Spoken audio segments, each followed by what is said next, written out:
有没有一种画面，会让你在很久以后的某个深夜突然想起时，仍然忍不住背脊发凉？2025年9月的那一个晚上，泰国一档知名的直播节目里，镜头缓缓地推进了一张我们都很熟悉的脸。可那一晚的普莱，已经不是我们记忆中那个眼神明亮、谈笑风生的女先知了。她面容枯槁，眼窝深深地陷了下去，那2圈浓重的黑眼圈像是好几个月都没有好好合上过眼睛。她的声音沙哑，断断续续，仿佛刚刚从一场漫长到看不见尽头的噩梦里被人硬生生地拽了出来。主持人小心翼翼地问她，最近是不是身体不太舒服？她没有立刻回答，只是沉默了很久很久，久到摄影棚里的空气仿佛都凝固了，连呼吸都带着一种说不出来的沉重。然后她缓缓地抬起头，说出了那句让整个亚洲的观众在那一刻同时屏住呼吸的话。她说，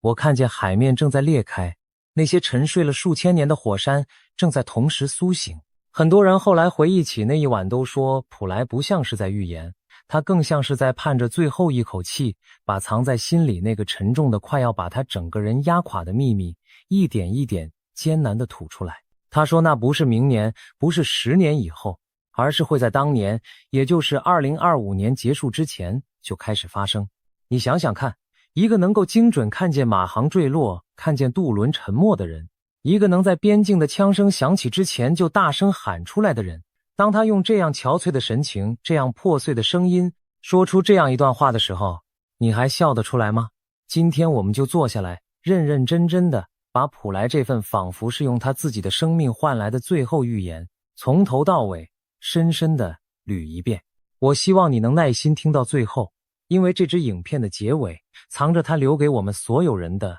那一道唯一的光。那一晚的直播结束之后，普莱那一张枯槁的脸和那几句沙哑的警告，像长了翅膀一样飞快地传遍了整个亚洲。从泰国的曼谷到越南的河内，从香港拥挤的茶餐厅到台湾静静的客厅，无数的人一遍又一遍地反复观看着那一段影片。有人吓得睡不着觉，有人嗤之以鼻，有人半信半疑，也有人看着看着默默地红了眼眶。那一种说不清也道不明的集体不安，在很长的一段时间里就那样静静地弥漫在空气中。也正是这一份不安，让越来越多的人开始愿意停下脚步，认认真真地听一听他到底说了什么。我们先把一件事说清楚，为什么这一次全世界都不敢再把他的话当成耳边风？你应该都还记得，这些年让他声名鹊起的是那几次精准得让人头皮发麻的应验，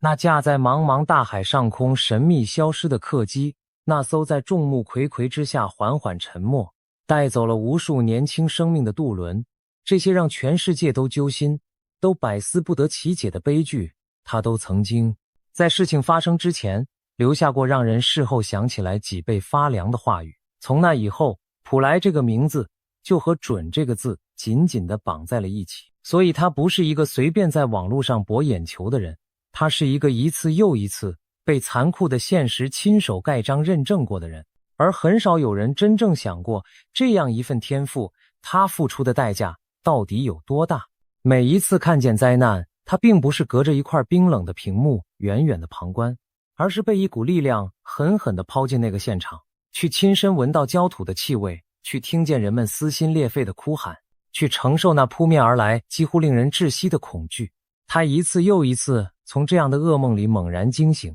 心脏狂跳，浑身冷汗，久久都无法平复。所以那一晚，镜头前那一张憔悴枯槁的脸从来就不是装出来的，那是一个能看见未来的人为这一份天赋所付出的最真实也最沉重的代价。而离我们最近也最让人胆寒的一次应验，就发生在去年。去年盛夏的时候，普莱就曾经非常严肃地公开警告，泰国和柬埔寨的边境将要再一次爆发流血冲突。他甚至直接呼吁住在边境的居民，这段时间先别急着回家。当时很多人都觉得他实在是太夸张了，边境平静得很，哪来的战火？可是仅仅过了1个多星期，边境的枪炮声就真的响彻了整片山谷，双方互有死伤，扶老携幼的逃难人群瞬间挤满了大大小小的道路。更让人脊背发凉的是后面那一段，在好几个国家的斡旋之下，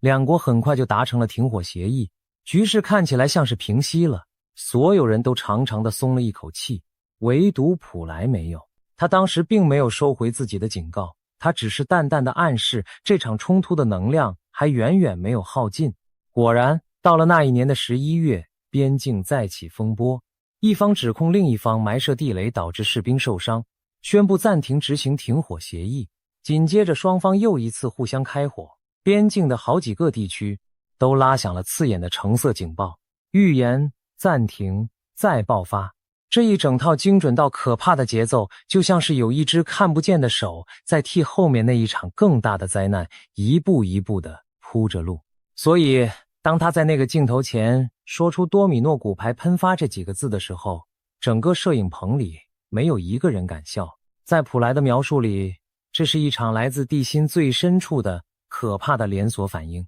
他说，太平洋海底的板块会像一排被人猛地推倒的骨牌一样，一块滑动引发下一块，下一块再引发再下一块，最后让整条环绕着太平洋的火环带在极短的时间里接连崩塌。当主持人声音发颤地问他，您说的到底是哪一座火山的时候，他缓缓地摇了摇头。他要说的从来就不是某一座火山，而是几百座，是一整片沉睡在海底深渊里的远古巨兽，在同一个瞬间集体睁开了眼睛。他看见的那些画面残酷到让人不忍细想。他说，太平洋会在那一刻变成一颗巨大的能量炸弹，第一波巨浪就有数百米高，而第二波会比第一波更高。那些平时看起来巍峨的像移动城市的远洋巨轮，会像小孩子手里的玩具一样被高高的抛向半空，再重重的摔落下来。沿海那些灯火通明、人声鼎沸的繁华都市，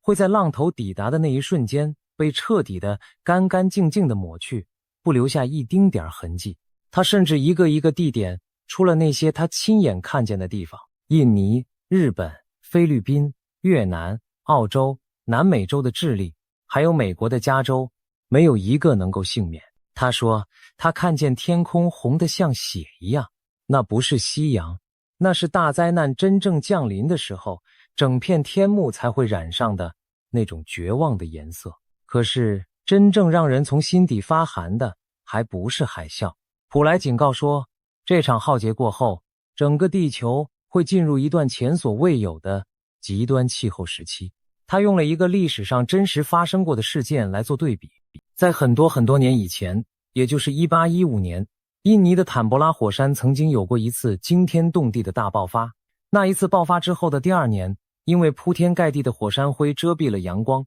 整个北半球几乎没有了夏天，粮食大面积绝收，冻死饿死的人不计其数，历史上就把那一年沉重地称为无夏之年。而普莱说，这一次的规模会是那一场灾难的几十倍。你能想象那是什么样的景象吗？数百座海底火山同时苏醒，把几十亿吨的火山灰和硫磺气体一股脑地喷进高空的平流层，在地球的上方硬生生地拉起一张巨大无比的天然的遮光幕。接下来会发生什么？他说，地球的平均气温会在短短几个星期之内骤然下降5度，整个世界就像被一只无形的大手猛地拉进了一台冰冷的冰箱，阳光被彻底遮住，天空降下带着毒性的酸雨，农作物一片接着一片地枯死，河流和水源被火山灰污染，海水因为剧烈的化学反应变成了死寂的灰色，而支撑着我们现代人类运转的整套经济与社会体系，会因为最基本的生存资源突然之间的匮乏，而几乎在一夜之间陷入彻底的瘫痪。他说，短短1个星期，全球气温骤降，甚至会出现连续好几年，整整几代人都见不到一缕阳光的那种深不见底的漫长的黑暗。说到这里，你心里可能会冒出一个念头，这毕竟只是一个人的预言，会不会只是噩梦，只是吓唬人的呢？可偏偏最让人心寒的地方恰恰就在这里。就在普莱发出警告之后没过多久，现实世界里那些冷冰冰的科学监测数据竟然开始和他的话一点一点地对上了。一些海域的水温在短短3天之内异常地升高了2度，在那些区域出现了代表着地下岩浆正在大规模移动的低频震动波。还有数百名出海的渔民报告说，他们在深夜里看见海面上出现了大范围的诡异的蓝色光芒，而这种海面生物发光的异象，在很多古老的记载和渔人的口耳相传里，正是海底地质即将发生巨变的不祥前兆。而一位地质学家说的一句大实话，更是把所有听见的人都吓出了一身冷汗。他说，到目前为止，我们人类其实只绘制了大约 1% 的海底火山地图，剩下那 99% 到底在哪里？是不是正在悄悄地活跃？我们完全一无所知。1%，这就是我们所有引以为傲的科技文明，在面对脚下这片深渊的时候，真正能够掌握的全部的家底。如果那 99% 的未知区域真的像普莱看见的那样发生了连锁喷发，那么这个地球上将再也没有任何一个角落是绝对安全的了。这一句话听起来像是冷冰冰的科学，可你细细的品，却更像是一记沉重的警钟。我们这个时代的人总以为自己已经彻底征服了这个星球，我们能飞上太空，能潜入深海，能把整座大山搬到另一个地方去。我们太习惯于相信这个世界是被我们牢牢地掌握在手心里的。可普莱和那一位地质学家却在用各自的方式轻轻地敲打着我们，告诉我们一件早就被我们忘记了的事。在这一片广袤的超乎想象的天地面前，我们所知道的其实少得可怜，而我们脚下这一片看似坚实的大地，也远远没有我们以为的那样安稳。一个忘了敬畏的文明，就像一个在悬崖边上蒙着眼睛狂奔的孩子，跑得越快就越是危险。而最让人不安的是普莱反反复复强调的那一句话，他说，这场灾难从来就不是某一天某一个瞬间的事情，它是一条锁链，一旦开始就再也停不下来了。它已经开始了。回过头去看看我们刚刚走过的2026年的上半年吧，中东的烽火再一次被残忍地点燃，战机呼啸，导弹横飞，连那些繁华的海湾城市的上空都飘起了无人机冰冷的阴影。东欧那场已经打了好几年的战争，依旧看不到尽头的硝烟。非洲大陆上一场又一场的冲突，在各地此起彼伏，世界好像突然之间到处都在燃烧。普莱说的那一条锁链，是不是正在我们的眼皮底下一环紧扣着一环，越拉越紧？他说年底之前就会开始，而他最害怕的那一个真正的全面的毁灭性的阶段，被他沉重地指向了2026年中之后，而我们恰恰正站在这一道门槛的正前方。其实普莱看见的从来就不是4个各自孤立的灾难，而是一串环环相扣、互为因果的骨牌。他说，虚拟资产的清零会首先击垮人们的财富和最后的信心，紧接着火山寒冬带来的饥荒与严寒会无情地摧毁人们的粮食和家园，然后在那一片绝望与争夺之中被点燃的全面战争会彻底瓦解掉人与人之间最后的秩序和信任。而最终就在这一片废墟与混乱之上，还有更安静也更可怕的东西悄然降临。那一场无形的瘟疫会在人们早已疲惫不堪、毫无防备的时候静静地收割，一块推着一块，一环扣着一环。普莱说，第一块骨牌已经开始摇晃了，而他们真正接连倒下的那一刻就在2026年中之后。说到这里，可能会有人忍不住要问，普莱不是说这一切会在2025年结束之前就发生吗？可我们不是平平安安地走进了2026年吗？这个问题问得好，而答案其实就藏在普莱反反复复强调的那一句话里。他说的从来就不是某一天世界会在一声巨响中突然结束，而是开始。他看见的是那一条锁链在2025年的年底被一只看不见的手悄悄地拉动了第一下。那些异常升高的水温，那些深海里的低频震动，那些诡异的蓝光，还有2026年上半年突然在世界各地接连燃起的战火，这些全都是那一条锁链已经开始滑动的铁证。灾难早就已经上路了，只是他没有选择用一场痛痛快快的爆炸来向我们宣告，而是选择了那一种最让人煎熬的方式，一步一步缓缓地朝我们走来。他最害怕的那一个全面爆发的顶点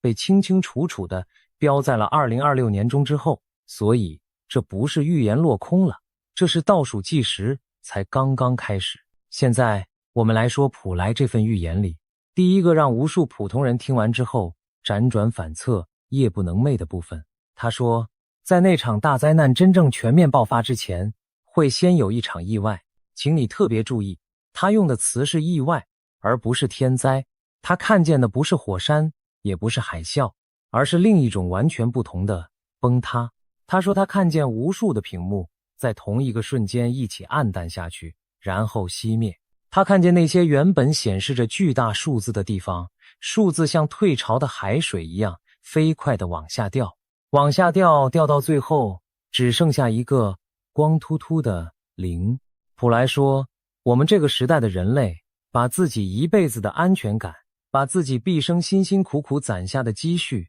越来越多地放进了一个看不见也摸不着的地方。那不是黄金，不是粮食，不是房子，而是一串又一串存在于屏幕里的数字。我们给它取了个名字，叫做虚拟资产。我们以为它很安全，我们以为它会永永远远地待在那里，我们甚至天真地以为它比那些笨重的真金白银更聪明、更先进、更高级。可普莱问了一个让所有人都瞬间哑口无言的问题：当那一场意外突然降临，当电网熄灭，当屏幕变黑，当所有人对那一串数字的信任在一夜之间彻底蒸发掉的时候，请问你的财富到底还剩下什么？他说，就在那一刻，虚拟资产会露出它最真实的赤裸裸的样子，它会回到它本来的数值，而那个数值就是零，全部清零。这就是最可怕的地方。海啸来临之前，至少天空会变色，海水会诡异的退潮，总还有那么一点点预兆，让人能往高处跑。可这一场意外不一样，它可能来自一次谁也没有料到的系统崩溃，一次像瘟疫一样蔓延开来的集体恐慌，一只谁都没有看见却早已埋伏在暗处的黑天鹅。它不需要惊天动地，它只需要让人与人之间那一根叫做信任的弦啪的一声断掉。普莱曾经说过一句很有名的话，他说，人类最不了解的不是遥远的外层空间，而是脚下这片深不可测的海洋。而如今他仿佛在这句话的后面又补上了更冷也更扎心的一句。他说，比海洋更深不可测的是我们亲手用数字一砖一瓦堆起来的那一座虚幻的财富之塔。我们站在塔顶俯瞰人间，志得意满，却从来没有低下头认真看一眼自己脚下的地基，原来只是一团随时会散去的空气。当意外真的来临，塔不是慢慢倒下的，它是瞬间消失的。一觉醒来，所有的数字都变成了零，而你会惊恐地发现，你连找谁去哭都不知道。你可以闭上眼睛，想象一下那一个寻常的清晨，你像往常一样醒来，习惯性地拿起枕边的手机，想看一眼那些你辛辛苦苦攒下的数字。可是屏幕上要么是一片刺眼的空白，要么是一连串你从来没见过的陌生的错误代码。你以为只是网路出了点问题，你重启，你刷新，你一遍又一遍的尝试，可那一个数字再也回不来了。你心慌意乱地冲到窗边，却发现街上的每一个人都死死地盯着自己的手机，脸色惨白。便利商店的门口排起了长长的队伍，因为所有的刷卡机器全都失灵了。就在那一刻，你才终于明白，我们以为坚不可摧的这整个现代世界，竟然是建立在如此脆弱、如此虚幻的一串数字之上的。这就是普莱所说的那一场意外。我把话说在前面，普莱讲这一段绝对不是要你今天就慌慌张张的去做什么冲动的决定，他真正要点醒我们的是一种更深的东西。他说，一个把全部身家性命都寄托在一串连自己都搞不太懂的数字上的文明，本身就已经站在了悬崖的边上，而真正能在那场风暴里留下来的，从来就不是那一串数字最大的人，而是那些心里始终还记得什么才是真正踏实的东西的人。一口能填饱肚子的饭，一个能遮风挡雨的家，几个在你最艰难的时候愿意不计回报拉你一把的人，还有一颗不会因为数字归了零就跟着一起崩塌的安定的心。说完了财富，我们再来说普莱这份最后预言里分量最重也最沉重的一块——战争。普莱说得非常明确，2026年中之后，一场真正毁灭性的全面的战争将要正式爆发。请你注意他的用词，真正的、全面的。这意味着在他的眼中，我们在2026年上半年所看见的那些此起彼伏的冲突，那些中东的烽火，东欧的硝烟，都还只是前奏，只是一簇一簇被风吹起来的小小的火苗。真正的那一场席卷一切的大火还在后面，正在悄悄地积蓄着力量。而最让人脊背发凉的是，看见这一场大战的远远不止普莱一个人。那位早已不在人世却被一代又一代人反复提起的盲眼龙婆，他留给2026年的预言里最沉重的一条，就是一场可能席卷全球，把许许多多国家都卷进去的大规模军事冲突。他的信徒们说，他看见的是一场庞大的、无所不包的战争，是人类坠落的开始。不只是他，你们都很熟悉的那几位这些年一次次说中又一次次让人后背发凉的西方预言家，还有那一位年纪轻轻却屡屡语出惊人的印度少年，他们竟然不约而同的都把目光投向了同一个年份，同一个转折点。当这么多双来自不同国度、不同时代、互不相识的眼睛隔着遥远的时空同时望向2026年的时候，你还觉得这仅仅只是一个巧合吗？说到盲眼龙婆，我想你应该也听过她那一份让人冷汗直流的应验记录。这位东欧的老婆婆一生说出过太多太多，当时听起来匪夷所思，事后却一一成真的话。早在那两座闻名世界的高楼轰然倒塌的很多年以前，她就曾经预言美国将会在一次钢铁大鸟的袭击之后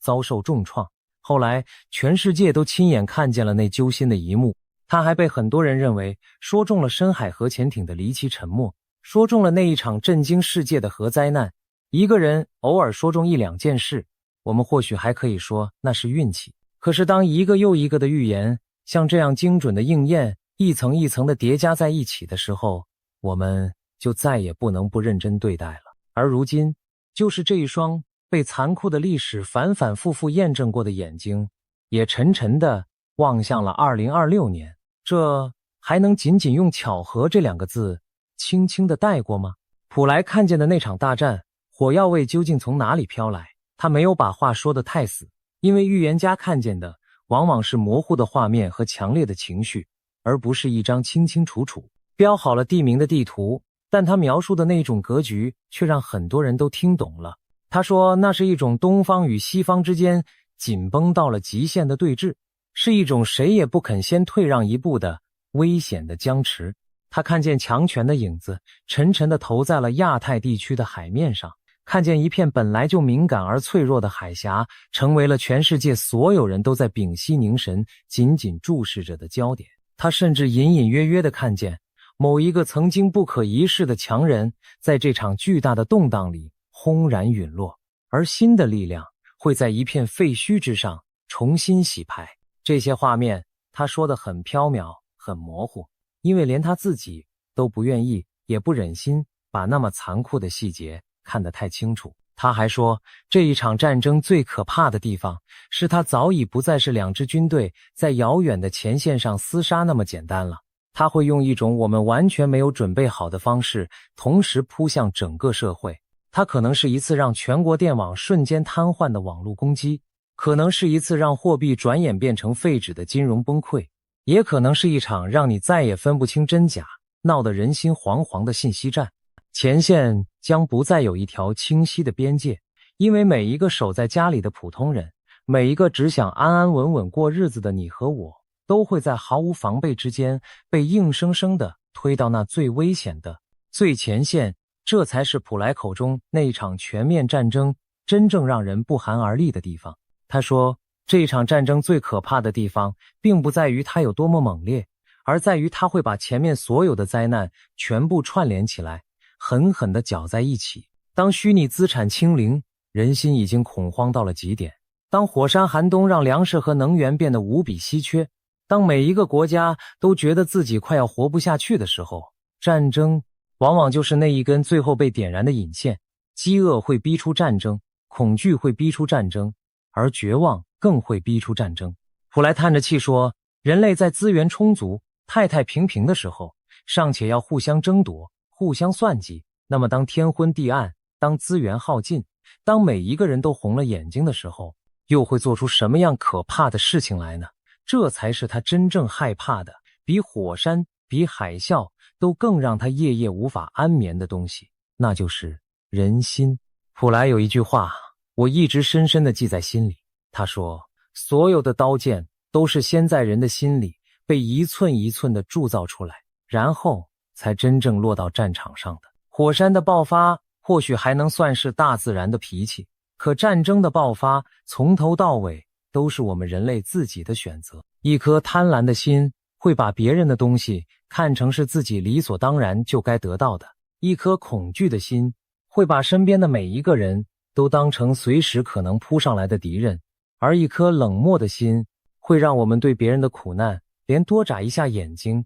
都觉得是多余。普莱说，这一场大考表面上考的是天灾，可骨子里考的全是人心。天从来就不是要降罪于我们，天只是像一面巨大的镜子，把我们心里偷偷藏着的那些东西一五一十地照了出来而已。接下来是普莱这份预言里最安静却也最让人毛骨悚然的一段。他说，在战火与崩塌的缝隙里，会有一种瘟疫悄无声息地蔓延开来，而这一种瘟疫最可怕的特点就是杀人于无形。什么叫做杀人于无形？普莱说，它不像战争那样有震耳欲聋的爆炸，不像海啸那样有铺天盖地的巨浪，它没有声音，没有形状，也没有颜色，它就那样安安静静地混在熙熙攘攘的人群里，混在每一个人的呼吸里，混在每一次毫不设防的接触与拥抱里，无声无息地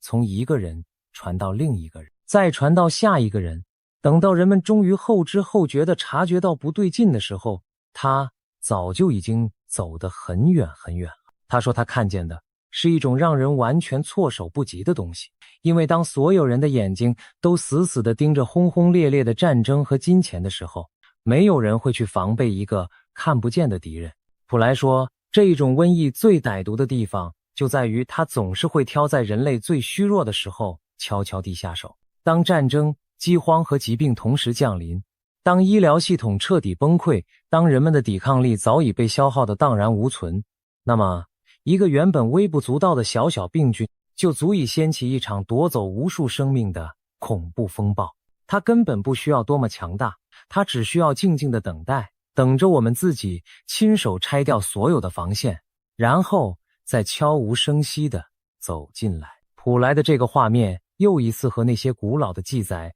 遥遥地呼应上了。在很多文明最古老的末世传说里，都反反复复地出现过这样的场景。当天地大乱，当人心败坏到了极点，一种看不见的灾病就会像影子一样紧紧跟着降临。它从来不是孤零零出现的，它总是和饥荒、和战乱、和动荡手牵着手一起到来。为什么会这样？普莱给出了一个让人沉默许久的解释。他说，当一个社会被战争和恐慌彻底地拖垮，当医疗、当秩序、当人与人之间最起码的那一点信任都崩溃瓦解之后，一个原本或许还能够被控制住的小小的威胁，就会在那一片混乱里迅速地膨胀成一头吞噬一切的巨兽。灾难从来就不是一个一个排着队客客气气的来的，他们是成群结队，互相借力，互相壮胆，一起压上来的。我想在这里特别的停一停，跟正在看这支影片的每一位朋友，尤其是家里上了年纪的长辈，认认真真的说几句心里话。普莱讲瘟疫，讲战争，讲清零，他的本意从来都不是要把我们吓得吃不下饭、睡不着觉，整天提心吊胆，一个真正的预言者，他指出黑暗是为了让你能够提前点亮一盏灯，而不是为了让你在无边的黑暗里瑟瑟发抖，束手就擒。他想说的其实非常朴素。第一，照顾好自己的身体，因为健康是乱世里最硬也最可靠的底气。第二，守护好身边的家人，因为当风暴真正来临的时候，能让你站稳脚跟的，从来就不是屏幕里那一串冰冷的数字，而是身边那一双双愿意握紧你的温热的手。第三，保持内心的清醒和平静，因为恐慌本身有的时候比灾难还要更伤人。那么问题来了，为什么偏偏是2026年？为什么这么多来自天南海北，来自不同年代的预言家会像是早就约好了一样，把手指齐刷刷地指向同一个年份？盲眼龙婆指向他，普莱指向他，西方的先知指向他，印度的少年指向他，就连那一本被很多人奉为全球趋势风向标的著名杂志，那一年那一期让人脊背发凉的封面，也用满屏尖锐碰撞的红与蓝，用一个被四面八方踢来踢去的可怜的地球，在无声地预示着同一年的撕裂与动荡。当这么多束目光在同一个时间点上交汇，普莱说，这不是巧合，这是因为我们真的走到了一个巨大的转折点上。当你一个人独自站在2026年的这一个门槛上，回过头看着这么多双眼睛跨越了千百年的时空，齐齐地望向你此刻所在的这个年份，那一种感觉，说实话是会让人头皮发麻的。可是普莱想让我们从这一份发麻里读出来的，并不是恐惧，而是一种沉甸甸的责任。他说，被这么多预言同时指向，其实是一种莫大的提醒，提醒着我们正活在一个极其关键的时刻。我们此刻的每一个选择，每一个一念之差，都比平日里要重得多得多。站在岔路口上的人最怕的，从来就不是脚下的路有多难走，而是浑浑噩噩的，连自己正站在岔路口上都不知道。而普莱费尽了全身力气想告诉我们的，恰恰就是这一句：醒一醒吧，看清楚，你正站在一个可以改变很多东西的路口上。他把这个转折点叫做重启键，这3个字是普莱整份预言里最关键也最容易被人听错会错意的一句。很多人一听到火山、海啸、战争、瘟疫，第一个反应就是完了，世界末日真的要到了。可普莱偏偏反反复复的，几乎是用尽了全身的力气，在强调这不是末日。他说，这场浩劫真正的意义从来都不是毁灭，而是清算与净化。他说，地球不是要杀死人类，地球是准备按下那一个重启键。重启键这3个字的背后，其实藏着一种近乎残忍的慈悲。你静下心来想一想，当一台电脑彻底卡死，当所有的城市都乱成了一团，再也无法正常运转的时候，我们会做什么？我们会按下那一个重启键。我们按下它，绝对不是因为我们想把这台机器给毁掉，恰恰相反，是因为我们还想继续用它。重启是为了让那些卡死的、混乱的、错误的东西被彻底的清空，好让这一切能够重新干干净净的再来一次。普莱说，地球对我们人类的那一份心情或许就是这样的，它一次又一次的用干旱、用洪水、用瘟疫向我们发出温和的警告。可是我们真的听见了吗？我们真的停下脚步了吗？没有，我们依旧在贪婪的索取，在彼此伤害，把胸口那一颗心越养越硬，越养越冷。当所有温和的提醒都一次又一次的失效之后，那一个最后的也最沉重的键才会被缓缓地按下去。而他要清算的从来就不是某一个人，而是我们这一整套早已偏离了轨道的活法。这是什么意思呢？他说，你静下心来想一想，从工业革命到现在，这短短的100多年，我们人类是怎么对待这个养育了我们千百万年的星球的？我们无止境地索取，无止境地开发，无止境地挥霍，我们甚至连最起码的对天地的那一份敬畏之心都丢得干干净净。普莱说过一句让人沉默了很久很久的话，他说，其实海洋的深不可测，还远远比不上人心的深不可测。贪婪、欲望、杀戮，我们离自己原本的那一份善良越来越远，却离心里那一个越来越膨胀的魔鬼越来越近。他说，人类所有的灾难追根究底，其实都来自我们胸口那一颗小小的却被欲望撑得无比巨大的心。他还说过一句意味深长的话，叫做河流会回来索取它的空间。表面上听这像是在说洪水，可你细细的慢慢的去品，这哪里只是在说洪水，这分明是在说那些被我们强行改道的河，那些被我们填平的湖，那些被我们砍光踏平的山林，那些被我们漠视被我们欺凌的一切，总有一天会用他们自己的方式把原本就属于他们的东西重新拿回去。这是一场审判，但更是一场沉重的提醒。所以普莱才一遍遍地说，这是清算，是净化，是在逼着我们这些走得太远跑得太快，已经快要忘了自己究竟从哪里来的人，停下脚步，低下头，重新好好的想一想，生命到底是什么？我们和这个世界到底应该是什么样的关系？而且我特别想告诉你一个能让人稍稍松一口气的细节，即便是看见了最多灾难的盲眼龙婆，在他的预言里，这个世界真正的终点也远远的在好几千年以后的5079年。换句话说，就连最会看见黑暗的那一双眼睛都清清楚楚地告诉我们，2026年绝对不是终点，它只是一场大考，是这个磕磕绊绊跌跌撞撞的人类文明在漫长的旅途中必须要咬着牙迈过去的一道坎。那么这一场大考到底有没有及格线？到底有没有活下去的办法？普莱说有，而且他给出的那个答案温柔的让人想哭。他说，在他看见的那一整片灰暗混乱的未来图景里，当他的目光缓缓扫过太平洋的西岸时，有一抹奇异的亮色让他忍不住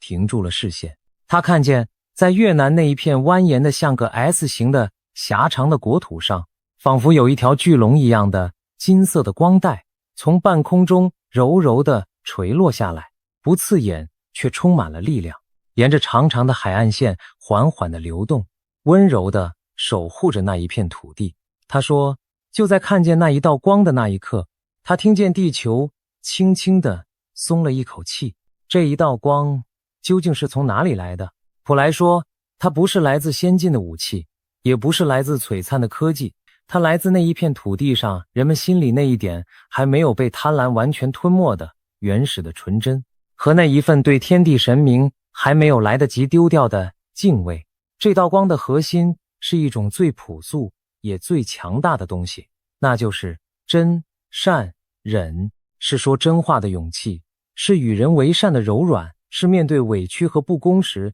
那一份打不还手、骂不还口的了不起的隐忍。普莱说，这不只是对某一个地方的祝福，这是对全人类的一个深深的启示。他告诉我们，哪怕是在天翻地覆、价值崩坏的时候，善念与慈悲依然是大自然最愿意守护的最后一簇火种。能在这场大考里留下来的，从来就不是身家最厚的人，不是权力最大的人，而是那些在最黑最冷的夜里依然把心里那一盏灯护得好好的、普普通通的好人。所以普莱才一遍又一遍地告诉我们，真正的希望从来就不在于逃到某一个绝对安全的地方，因为当那一条锁链真正被拉动的时候，这世上根本就没有哪一个角落是真正的世外桃源，真正的方舟是在你的心里，而不是在你的脚下。他给出的那些建议其实都非常实在，去修补好你和家人之间那些早已生了锈的关系吧，因为患难之中，血脉才是你最坚实的依靠。去积累你和身边每一个人之间那一点一滴的善意吧，因为当外面的世界天翻地覆的时候，一个愿意和你互相扶持的人，远远比任何冰冷的财富都更可靠。去守护好你内心那一份难得的从容和笃定吧，因为在一片恐慌和踩踏之中，一颗安定的心本身就能照亮身边的人。普莱说，这一场大考，考的从来就不是你有多聪明，有多富有，而是在那最坏、最黑暗的处境里，你还能不能守住底线，做一个好人。我知道，听到这里，你的心情可能已经沉到了谷底，可是我特别想在这里轻轻地提醒你一句，请你千万不要小看了我们人类的韧性。我们这个跌跌撞撞的物种，曾经熬过了那一场吞没一切的无夏之年，熬过了一场又一场夺走无数生命的大瘟疫，熬过了那么多次看起来足以让整个文明彻底终结的至暗时刻。每一次当大幕仿佛就要永远落下的时候，总会有一些普普通通的人，凭着心里那一点不肯熄灭的善良和勇气，把光一点一点的又重新种了回来。普莱看见的越南那一道金色的光，说的其实就是这个。说到这里，我想我们也就慢慢的懂了，为什么这支影片的标题会用到判死这2个字。2025年9月的那一个晚上，镜头前那一个面容枯槁、声音沙哑、黑眼圈浓得几乎化不开的普莱，他其实是在用自己的健康、自己的安宁、自己一个普通人本该拥有的平静的生活去交换，去承载，去吐露那一份沉重的几乎要把他整个人压垮的预言。他大可以选择闭上嘴，什么都不说，安安稳稳的过好自己的小日子，可是他没有，他最终选择了把那些让他夜夜噩梦、让他形容枯槁的可怕画面，一字一句的讲给我们这些素不相识的人听。他费尽心力的讲出来，不是要我们绝望，恰恰相反，是要我们还来得及去选择预言，从来都不是一张早就写好了结局的命运的判决书，它更像是一面镜子，照出我们此刻正走在哪一条路上，然后轻轻地问你一句，这一条路你还要这样继续走下去吗？火山会不会喷？海啸会不会来？战争会不会爆发？瘟疫会不会蔓延？这些我们渺小的个人确实无法替天地做主，但是当风暴真的来临的时候，你的心里是慌乱还是笃定？你的手里握着的是冰冷的数字还是温热的亲情？你的选择是互相践踏还是彼此扶持？你守住的是满心的贪婪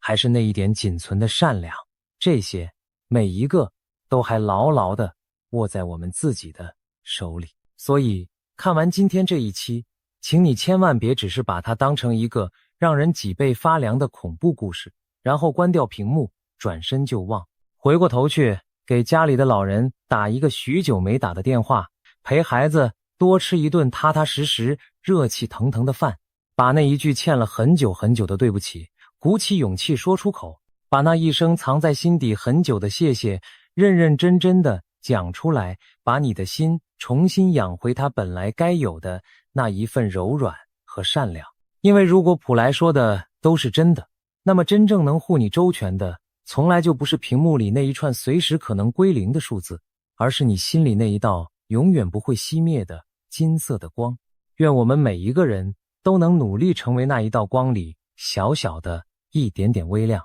也愿这一场大考过后，我们还能在人群里彼此一眼就认得出来，眼里有光，心里有爱，然后好好的相互搀扶着活下去。今天我们来聊聊一位传奇的气场大师，以及他对中国政局做出的惊人预言。据说这位大师能够看穿人体周围无形的能量场，比医院的 X 光还要灵验。他年仅4岁时就曾断言生死，精准预言了一桩死亡事件，震惊了所有认识他的人。而如今70岁的他，首度公开透视中共最高领导人习近平的气场，并且断言习近平将在10个月内被推翻。这到底是怎样的一个人？他的预知能力从何而来？中共的国运又是否真的如他所言走到尽头了呢？让我们深入探讨这个离奇而发人深省的故事。首先，我们要介绍一下什么是气场。气场也有人称之为人体光环或能量场，指的是生命体周围散发出的能量。许多人或许对此持怀疑态度，但在超自然领域和一些前沿科学中，气场一直是颇受关注的现象。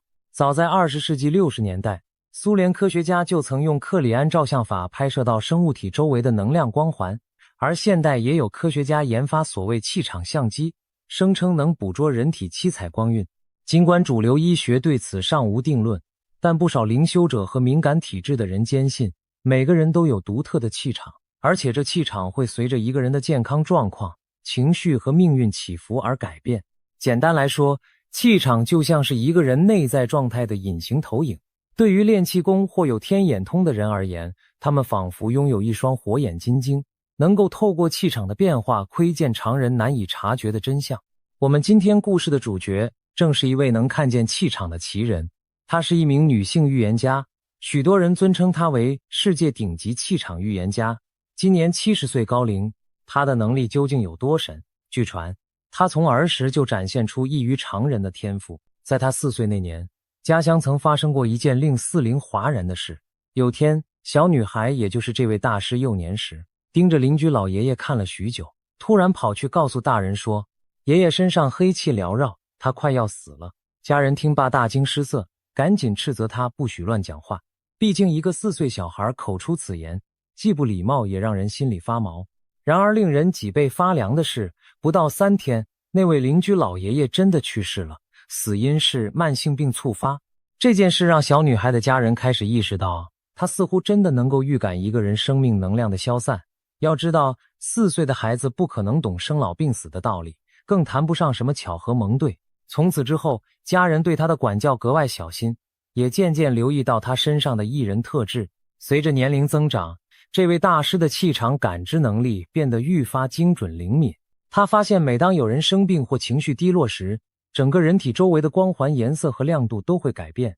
健康快乐的人气场通常明亮且色彩温暖，而罹患重病或行将离世的人气场则往往暗淡甚至断裂。有一次，家里来了一位远房亲戚拜访，外表看起来他红光满面，非常健康，但这位当时还是少年的预言家却皱起眉头说，你的气场里有团阴影集中在胸口。大人们起初不以为意，觉得孩子可能只是胡言乱语。然而那位亲戚受此提醒，回去后还是去了医院做检查，结果发现肺部正长着一个早期肿瘤，所幸及时手术切除了，才避免癌症进一步恶化。这件事传开后，所有认识他的人无不瞠目结舌，啧啧称奇。一个人的肉眼怎可能比 X 光片还厉害，提前看出身体里的病变呢？但事实胜于雄辩，他的确透过气场变化发现了医疗仪器尚未检出的隐患，因此他渐渐赢得透视眼的美誉。许多人开始主动找他帮忙看看气场，希望得知自己身体有无暗疾或者运势吉凶。这位大师也因此踏上了灵媒与预言家的道路。值得一提的是，在西方国家其实也有不少和他相似的通灵人，例如英国有位知名灵媒克雷格·汉密尔顿·帕克，据说也曾准确预测多起国际大事。美国有的灵能人士则能凭照片读出人物周遭的能量颜色。然而我们这位气场大师因自幼展露天赋，又精通东西方神秘学，被一些圈内人尊称为世界灵媒 TOP 5之一。他除了能读取健康讯息，对于重大未来事件亦有惊人的预知能力。早在2016年美国大选时，他就一反主流舆论，断言川普会当选总统，结果果然应验。此外，他还曾在疫情爆发前隐约感知到全球将有一场黑色阴影笼罩，事后被解读为新冠瘟疫。这些记录使得许多人对他的警示不可小觑。当然，怀疑论者依旧存在，认为种种预言可能只是碰巧。但就像这位大师本人幽默回答的，巧合若一直发生，那就不再是巧合。如此一位既低调又神秘的气场预言家，过去多年一直专注于为个人解读能量，传授身心灵课程，很少对政治话题发表意见。然而最近发生的某些事情，让他毅然决定打破沉默，把目光投向世界上最复杂敏感的领域之一——中国政局。他首次公开声称自己透视了中国最高领导人习近平的气场，并且得出了惊人的结论。这消息一出，可以说在关注灵异预言圈的人当中引发了不小的震动。那他到底看到了什么？习近平的气场究竟有何异样，让这位大师预言他撑不过未来10个月呢？根据这位气场大师的描述，习近平的气场如今呈现出一种极度不稳定、晦暗的状态。他形容道，以往他远远透过电视荧幕看中共高层时，习近平深州的能量场还算强劲，毕竟身居高位者常带有一种权力光环，在气场上表现为偏金黄色的亮光，象征权威和掌控力。然而最近1年来，特别是今年两会前后，他观察到习的气场颜色发生了巨变，原本明亮的光芒暗淡下来，金色光环中渗入了大量灰黑色。更惊人的是，他看到习近平头顶原本凝聚的能量正在四散，就好像一顶皇冠出现了裂缝，里面的光辉正一缕缕地漏掉。这种景象在他看来是极为不祥的预兆，意味着这个人的气数正在走向衰竭。用中国古代的说法，就是一个王朝的龙脉出了问题。中国传统文化里有气数将尽的概念，也就是一个朝代或统治者的运势快走到终点时，天象和人事上都会出现种种异象。历史上每当朝代末年，常有天灾人祸、怪事频发，被视为天意，在警示世人。这位大师虽然是从气场能量的角度感知，但结论却和古人惊人的相似。他认为习近平个人的能量场已经彻底乱了套，甚至牵动整个中华大地的气场陷入动荡。用他的原话说，就是我看到他身后那条红色的巨龙正在迅速褪色崩解。这番话耐人寻味。红色巨龙一般被解读为中共政权背后的象征性力量。如果巨龙崩解，是否意味着中共失去其精神支柱和所谓天命呢？大师解释，他所说的红龙并非真有一条龙，而是一种灵界的能量象征。多年来，中共政权仰赖一股极强的负能量支撑着，那负能量仿佛吸食人民的恐惧与血汗而壮大，形成它独特的气场。但现在，他惊讶地看到那股红色的邪恶能量正在瓦解，中共的整体气场出现了难以修复的破绽。如果仅仅是气场暗淡，也许还只能说明习本人状态不佳。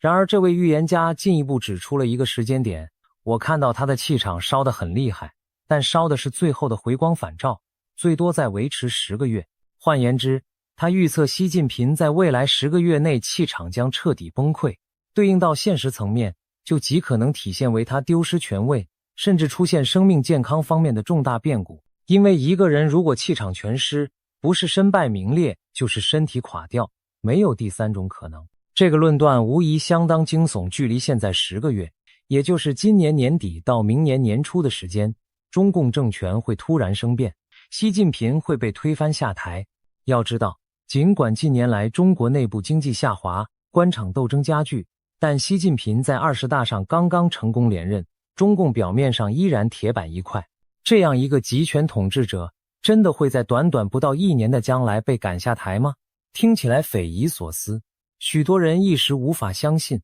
然而，如果我们把视野放广一点，就会发现各种不寻常的征兆其实正在累积。气场大师强调，他并非凭空下此结论，而是观察到最近中国高层和整个国家的气场都在急剧变化，宛如暴风雨前的乱流。他提到一件具体的异象，今年夏天，北京出现了一场100年罕见的暴雨，倾盆大雨导致紫禁城罕有的出现积水汪洋。要知道，号称95之尊、龙脉所在的紫禁城，过去几百年都很少淹水，民间甚至有天子脚下风调雨顺的说法。然而那场狂风暴雨硬是把紫禁城淹了个透，雨水泼进太和殿，导致宫墙渗水，院落积水成河。这位大师解读道，这场暴雨仿佛在象征天意对洪朝的不满，掀开了皇权的面纱。紫禁城600年不水淹，如今大水漫过龙庭，难道不是对当今执政者的一种警示吗？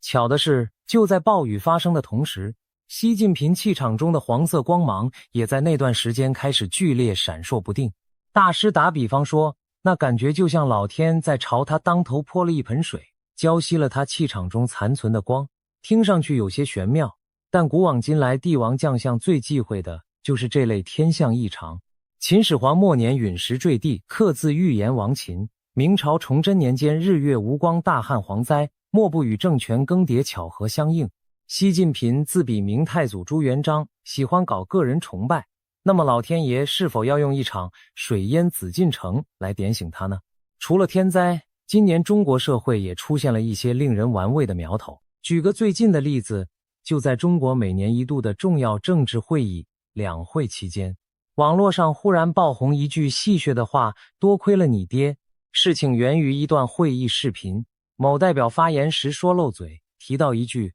我们能有今天，多亏了。本想说多亏了党的领导，却因口误变成多亏了你爹。此话一出，全场愕然。虽然事后官方极力封锁影片，但民间早已疯传开来。多亏了你爹很快变成讽刺时局的流行语，字面上像是感谢习近平的父亲习仲勋，实际上是一语双关，嘲笑现任最高领导不过是托付因上位，自己能力配不上地位。这句戏言戳破了权力者的皇帝新衣，透露出民间积压的巨大不满和嘲讽。气场大师特别提到这个网络梗，认为这反映在集体潜意识上，就是全国人民对习气场的投票。当越来越多人开始对领袖失去敬畏，公开调侃时，领袖的能量场便失去了群众的支撑。气以众人念力而聚，亦可因众人离心而散。中共营造了10年的个人崇拜，如今居然自动滑稽反转，这股舆论暗潮让他更加笃定习的气场将撑不住多久。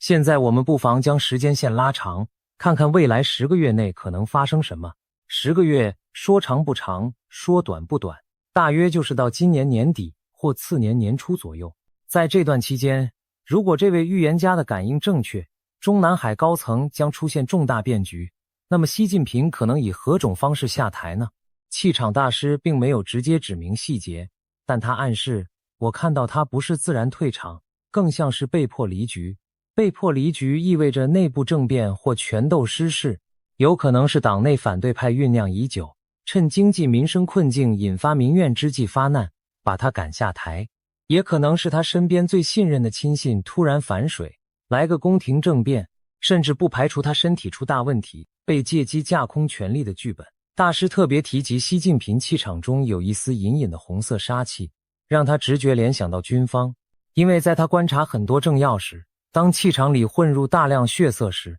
往往意味着有武力介入、兵戎相见的危险。这是否预示着解放军内部有人将采取行动？联想到不久前中共防长李尚福、火箭军高层接连神秘消失，被外界猜测是政变未遂或高层清洗，种种迹象难免令人联想。大师的预言虽非军事情报，但能量层面的感应和现实政治蛛丝马迹竟惊人契合。如果习真的被推翻，背后最大的力量莫过于掌兵权者，而他近年大力清洗军队高层，提拔自己人，却仍然惶惶不安。或许正是因为他自己也隐约感受到那柄达摩克利斯之剑高悬头顶吧。谈到这里，我们不禁要问，万一习近平垮台了，中共政权会怎样？中国将迎来什么局面？气场大师在预言习下台的同时，对中共整体的未来也给出了一些惊人的见解。他表示，他看到的不只是习一人的气场，而是整个中共体制仿佛被一层黑雾笼罩。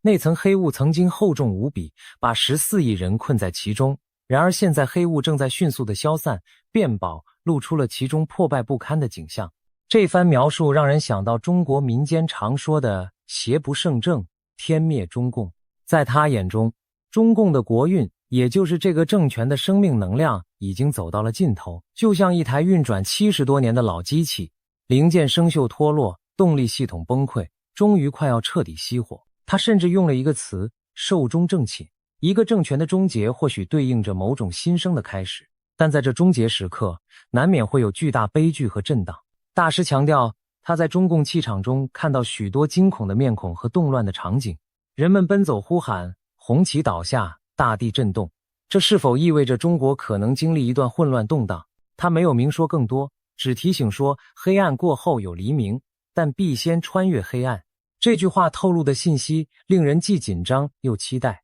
事实上，不只是这位气场大师，近来世界各地多位灵异预言者都不约而同把目光投向中国，预感到这个古老文明将迎来巨变。前面提到的英国灵媒帕克先生就曾公开表示，他在灵视中看见中国地图上空烟雾弥漫，预示那里将出现巨大动荡和政权变更助此。帕克的预言曾在国际媒体上引发讨论。另外，泰国有位著名的女预言家被尊称为普莱神婆，今年也惊人的预言说，2026年将有4个国家面临灭顶之灾，其中之一就包括中国。他提醒世人在2026年最好避开某些地区，因伪降有严重的灾难和战乱发生。虽然他没有明说是什么形式的灾祸，但许多人联想到可能与政局动荡或军事冲突有关。而在华人圈，一些传统命理师和风水师也释放出类似的警讯。今年台湾有位紫微斗数大师周应君就在节目上断言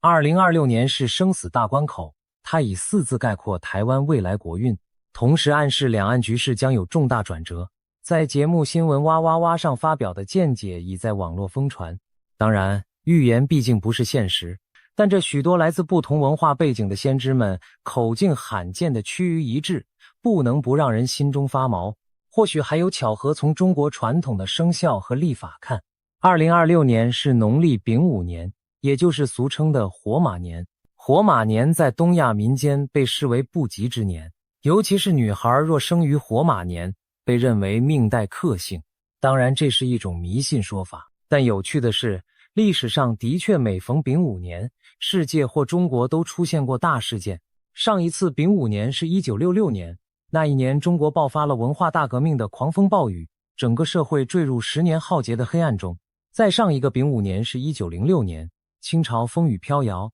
各地革命风潮暗涌。虽然清廷撑到了1911年才灭亡，但1906年前后已是帝国末日的前奏。而再往前推60年，1846年前后，正值鸦片战争后清政府签下屈辱条约不久，天下义愤，民怨沸腾，也可算是清朝国运由盛转衰的转折点。每隔60年一循环，火马一到，巨变频仍。那么即将到来的这个丙午年，会不会又将见证历史重演的戏码呢？气场大师的10月预言，时间上恰好落在2026年中之前，令人不得不联想到这些传统上的说法。古人云：天意昭昭，周而复始，也许冥冥中自有安排。当然，作为听众的我们，面对如此惊心动魄的预言，难免半信半疑。这位气场大师真的能看到未来吗？还是说这一切仅仅是巧合与主观判断？在科学理性时代，我们应当保持适度的怀疑。但回顾历史，大到王朝兴亡，小到个人臣服，往往在事发之前都出现过一些异象和敏感人士的预见，只是很多时候人们当下不愿相信，事后再来感叹早有预兆。举例而言，前苏联解体前夕，就有苏联气象专家公开预测过红色帝国即将分崩，结果数年后成真。二战期间，也曾有据说通灵的人预言希特勒末日将近，他们声称看到元首身后的黑影挥刀，不久盟军反攻胜利，纳粹覆亡。这些故事听起来匪夷所思，但在那个时代都真实存在过。或许人类的确有某种未解之谜的能力，可以透过看似无形的气捕捉到命运的走向。中国传统的易经讲物极必反，阴极阳生，当一股力量强盛到极点，往往会转向自己的反面。习近平和中共过去10年看似如日中天，其实内部早埋下无数危机的种子，一旦时机成熟，量变引发质变，再稳固的权力高塔也会土崩瓦解。那么如果预言真的成真，习近平在未来10个月内垮台，中华大地将迎来怎样的新篇章？这恐怕是13亿中国人民和整个世界都关心的问题。气场大师没有给出具体细节，但他留下了一句意味深长的话：黎明之前最黑暗。他说他在中国的气场上已经依稀看见一丝未来的晨光，那是一种久违的祥和颜色，带着希望和重生。然而在那曙光到来之前，黑夜似乎还将加深。在黑夜中，人们可能会经历恐惧和阵痛，但这是走向新生的必经之路。也就是说，如果中共政权倒台，中国难免经历一段阵痛期，也许是政权更替的混乱，也许是社会重组的震荡。然而他相信，中华文化5000年自有其韧性和底蕴，只要中国人民内心不灭善念，那抹曙光终将引领大家走出黑夜。展望未来，我们可以保持谨慎的乐观，同时也要有心理准备。一旦预言应验，我们将见证历史上罕见的巨变时刻。对于统治了中国大陆70多年的红色政权来说，10个月或许转瞬即逝，但也足够发生很多事情。也许某一天，新闻头条会突然宣布北京政权更迭的消息，全世界为之震撼。也可能在更隐秘的权斗中，习近平被迫交权，由另一股势力接掌中共。一场没有硝烟的政变暗流涌动，我们无从确知具体剧本，但可以确定的是，中国的未来正在加速向我们奔来。最后，不论您是否相信这位气场大师的预言，他提出的警讯至少值得我们去思考。当今的中国到底是不是走到了需要转折的关口？一个政权的合法性，难道真与玄妙莫测的气场相关联？或者说，气场崩解其实正是一种隐喻，隐喻着民心的离散，国运的衰败。历史的车轮滚滚向前，有时会在某个节点突然转向，或许2026年就是这样的节点。对此，我们只能拭目以待。正如那句古话，谋事在人，成事在天，人在做，天在看。如果中共政权的确如大师所言，戕害太多，生机耗尽，那么命运之手自会在适当时刻将它翻页，而新的篇章将由14亿中国人民共同书写。希望到那时，迎接中国的将是一个更美好的明天。黎明前的黑暗虽然令人胆颤，但只要心存希望，光明总会到来。我们也期待着，当预言成为现实的那一刻，能看到苦难之后的曙光，照亮古老的东方大地。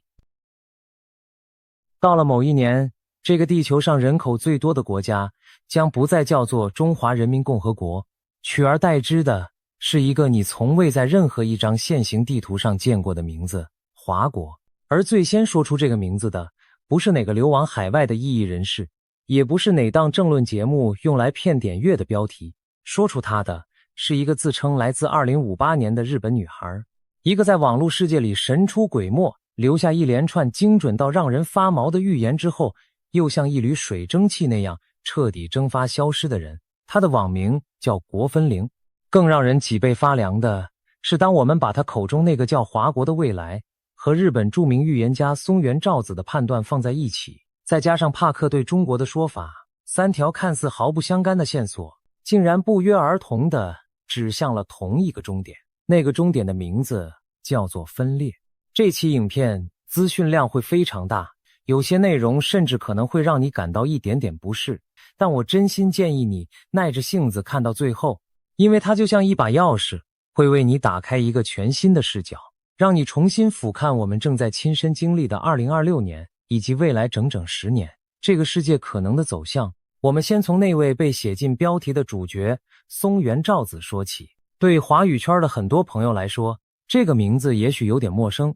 但在日本，松原昭子几乎可以说是预言界的一块活招牌。他不喜欢别人叫他预言家，他更愿意把自己描述成一个事件者。所谓事件，就是看见世界的意思。他说，他从小就能看见一个普通人看不见的世界，他管那个世界的存在叫做不思议世界的方家头，也就是不可思议世界的那些人。他说，那些人会把未来的画面，把未来的声音，把一种说不清道不明的感觉直接传递到他的脑海里。他要做的只是把这些见到的、听到的、感觉到的原原本本的写下来。听起来很玄，对吧？换成别人，我们大可一笑置之。但松原昭子之所以让无数人不敢轻视，是因为他有一份实打实的命中记录。最让日本人记忆犹新的是2011年那场夺走无数生命的日本311大地震。据说，松原昭子在地震发生之前，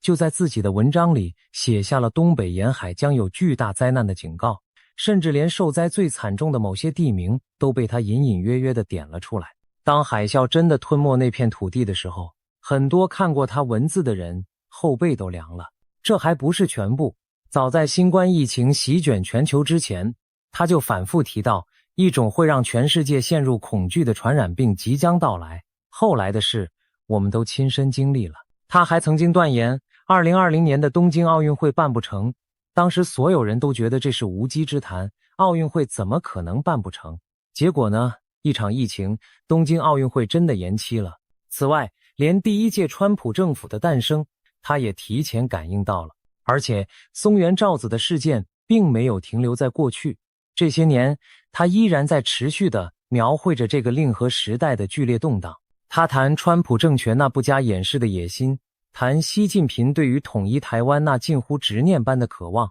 谈普丁深藏不露的盘算，也谈那个叫马斯克的男人心里装着的那个宏大到让人看不懂的计划，他甚至一次又一次地把目光投向那些具体的地名，去感应未来那些可能袭来的自然灾害。他描绘的是一幅令和年间整个世界天翻地覆的全景图。正是这一桩桩一件件，让松原照子的画在日本拥有了沉甸甸的分量。那么这位事件者是怎么看中国的呢？其实早在好几年前，松原照子就说他开始感觉到中国正在浮现出一种崩溃的征兆，而且随着2027年这个时间点越来越近，他的这种感觉变得越来越强烈，越来越清晰。在他的感应里，当下的中国已经走进了一个非常微妙、非常危险的十字路口。到底是中国的内部会先出现分裂，还是台湾海峡的局势会先爆发，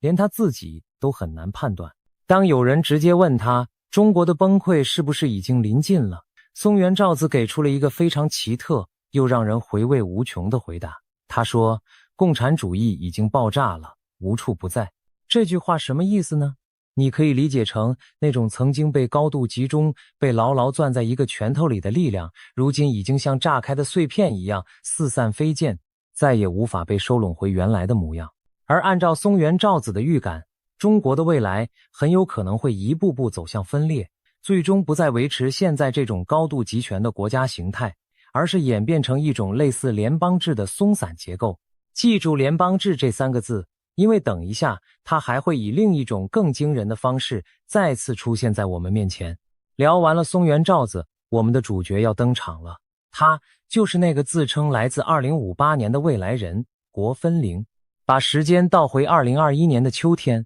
在日本一个匿名论坛上，一个网名叫国分陵的账号敲下了他在这个时空的最后一行字。他说，我要回2058年了，祝各位好运。下一次能够稳定穿越回这个时空的节点是2026年的9月26日，我会在那一天补上你们最想知道的关于未来10年的所有答案。写完这段话，他就彻底人间蒸发了。在那个短影片娱乐至死的年代，全世界都只把这当成一个无聊的恶作剧，一个自称穿越者的网络账号而已，谁会当真呢？直到他消失之后，人们像淘金一样蜂拥进入他的主页，一条一条地翻查他过去发过的贴文。这一番，所有人都倒吸了一口凉气，因为他们发现了一份让人胆寒的几乎全中的记录。我们把时间再往前拨一点，拨到2019年的12月，那时候的世界还是一片风平浪静，疫情的影子都还没出现，国分陵却发布了一条极其具体的预言。他说，东京奥运会日本队最终拿到的金牌数是27枚。要知道，那个时候距离东京奥运会开幕还有将近2年，各国运动员是谁都还没定，谁能想到金牌数？然而到了2021年的8月，东京奥运会闭幕，最终的奖牌榜定格在那一刻，日本队的金牌总数不多不少，正好是27枚。这只是个开始，早在2019年他就预言了2020年的3月，日本股市会暴跌，后来全球股市在疫情冲击下集体崩盘。他还预言安倍晋三会突然辞职，而接替他的人是菅义伟。后来安倍真的因为健康原因突然请辞，继任的首相正是菅义伟。他甚至在疫情最绝望、最看不到尽头的时候，冷静地写下2024年的9月，新冠疫情会在日本宣告终结，而这一条后来也应验了。短短几周之内，这个没有真人照片、没有任何真实背景，更没有任何媒体背书的神秘账号，粉丝数疯狂暴涨，一举突破了50万。在网络这座深不见底的黑暗森林里，预言命中率就是一张最高级别的通行证。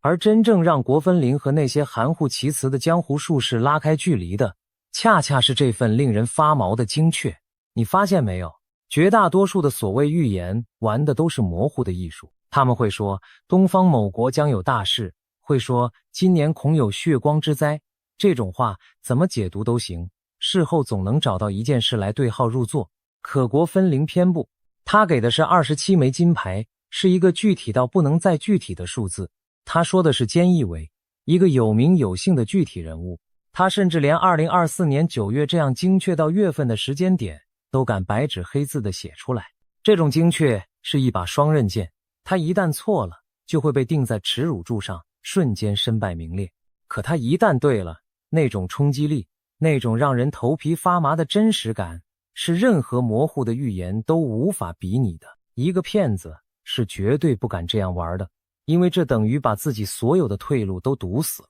那么，一个敢把所有退路都堵死，还偏偏一次又一次押中的人，他的底气到底是从哪里来的呢？这个问题像一根刺扎在每一个了解他故事的人心里。讲到这里，可能会有受过理性训练的朋友皱起眉头。等一下，这会不会是骗局？一个人怎么可能准确预知这么多年后的事？我们不能因为几个神迹就放弃自己的脑子。问得好，其实质疑的声音从一开始就有，而且还相当有水准。有人提出过一个非常经典的作弊假设，他们说国分灵的账号在公开之前是处于私密上锁状态的，也就是说，他完全可以用一种瞎猫碰上死耗子的方式来造假。具体怎么操作呢？他可以提前写一段程式，在私密状态下一口气发出成百上千条预言。比如关于奥运金牌数，他可以把20枚到40枚之间的所有可能性全部都发一遍。关于日本首相是谁，他可以把所有可能的候选人全部都猜一遍。然后等事情真的尘埃落定了，他再悄悄回去，把那些猜错的贴文统统删掉，只留下唯一猜中的那一条，最后再把整个账号设成公开。这样一来，在后来涌进来的吃瓜群众眼里，他不就成了一个百发百中的预言之神了吗？这个假设听起来是不是很聪明？但只要我们拿出笔，认认真真的算一笔数学账，这个聪明的假设马上就露馅了。你想要猜中奥运金牌数这一件事，可能就需要发几十条，而要把金牌数、股市暴跌的时间、首相是谁、疫情终结的时间，这么多件互不相关的事，全部都猜中，按照几率，这些可能性是要相乘的。算下来，他得在私密状态下偷偷发出成千上万甚至几万条贴文才行。而任何一个社群平台的后台系统都不是吃素的，这种短时间内疯狂刷屏的异常行为，系统早就会把它当成可疑账号处理，甚至直接封禁了，根本不可能让他安安静静地刷上几万条。更要命的是另一个破绽，国分灵后来在公开状态下和网友们有过大量的即时互动，面对网友千奇百怪的追问，他表现得极其淡定，极其从容。连时光机到底是怎么运作的，要怎么靠在老家院子里买以太坊来凑穿越的费用，这种离谱到让人哭笑不得的细节，他都能回答的逻辑严密，滴水不漏。这种临场的反应和细节的丰富，根本不是一个靠删贴文造假的人能装得出来的。当我们穷尽了所有技术层面的解释，把所有作弊的可能性都排除掉之后，我们只能面对一个让人毛骨悚然的假设。如果他真的只是一个来自未来的冷静的旁观者呢？好，现在我们要走进这个故事最核心，也是最让人后背发凉的一层。时间来到2026年的今年2月底，日本一个著名的匿名技术论坛伺服器的后台突然发生了一起极为罕见的底层数据波动。据几位参与维护的技术人员后来透露，那个已经沉睡了将近5年的国分灵账号，连同他当年留下的网络地址凭证，在某一个凌晨3点，突然和伺服器产生了一次短暂到极点的登入。整个过程快得不可思议，只持续了短短的17秒。在这17秒之内，这个账号在后台编辑并保存了一段文字。但诡异的是，这段文字被设成了仅自己可见的草稿，并没有点击发布。随即账号又以光速下线，重新归于沉寂。但在今天这个凡走过必留下痕迹的数位时代，这团短暂的缓存数据还是被一些有心的技术高手强行抓取并破解了出来。而这份残缺不全的草稿里，赫然写着5条关于2026年一直到2035年的大预言，每一条都像一只冰冷的手，死死掐住了我们当前这个世界的大动脉。在我们深入中国这一条之前，先让我用最快的速度带你扫一遍这份末日草稿里的另外几条，因为只有看完了全貌，你才能真正体会到这份草稿到底有多冰冷多吓人。第1条，关于那场旷日持久的俄乌战争，草稿原文极其简短。他说，正式的停火协议将会在2027年3月17日签署，双方以当前的实际控制线为基础，划定停火的边界。各位想一想，以实际控制线来划界，这意味着什么？它意味着这场惨烈的战争根本没有真正的胜利者，也没有真正的句号，它不过是又缔造了另一条38线，一道横亘在欧洲大陆上的全新的冷战铁幕。对那片土地上的人民来说，未来没有句号，只有无数个带血的逗号。第二条，也是最让人警惕的一条，关于一场新的瘟疫。草稿原文写道，2026年的12月，全球将会出现一种新型的呼吸道传染病毒，它的传播率是当年新冠原始毒株的3倍，致死率是 0.3%， 它会对人体的免疫系统造成长期的损伤，预计要到2027年的6月才能得到全面的控制。0.3% 的致死率听起来似乎不算高，但是一旦配上3倍的传播力，那个被感染的绝对基数将是毁灭性的。而最可怕的是免疫系统长期损伤这8个字，它暗示着未来病毒进化的方向也许不再是追求引发急性的重症，而是悄无声息地演变成一种透过空气传播的慢性的免疫缺陷。第3条，关于悬在全人类头顶的那颗地质核弹，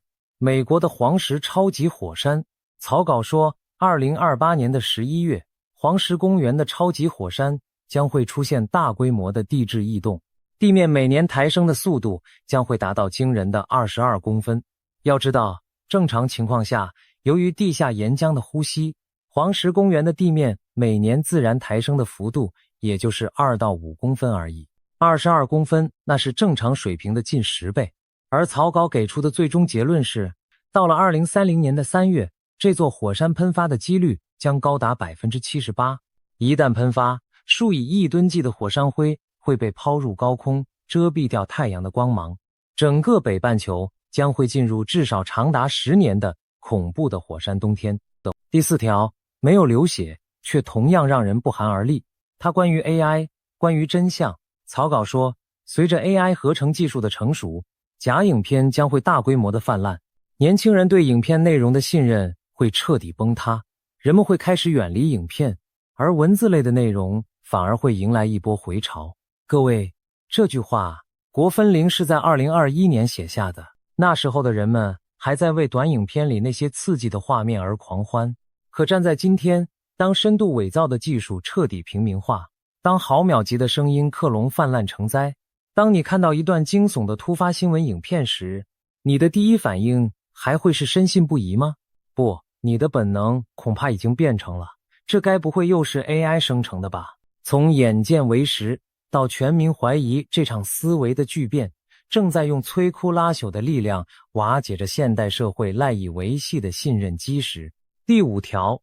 是一幅极其科幻又无比冷酷的阶级固化图景。草稿说，到了2058年，人类已经在月球和火星上建立了早期的居住点，而比特币这一类的加密资产会变成只存不交易的状态。从2024年开始，大量的财富就已经悄悄地开始向着太空的载具转移，建立起一套超越地球管辖的全新的财富储存体系。这条预言最毒辣的眼光在于它看透了资本的终极逃逸。当地球上的国家因为战争、瘟疫、资源枯竭而不断的超发货币、加强管控时，那些掌握着巨额财富的顶级精英会怎么做？他们会把财富全部转化成不受任何政权控制的数位资产，然后发射到地球的轨道，甚至更遥远的太空。富人走向星辰大海，而穷人只能留在这颗千疮百孔的星球上，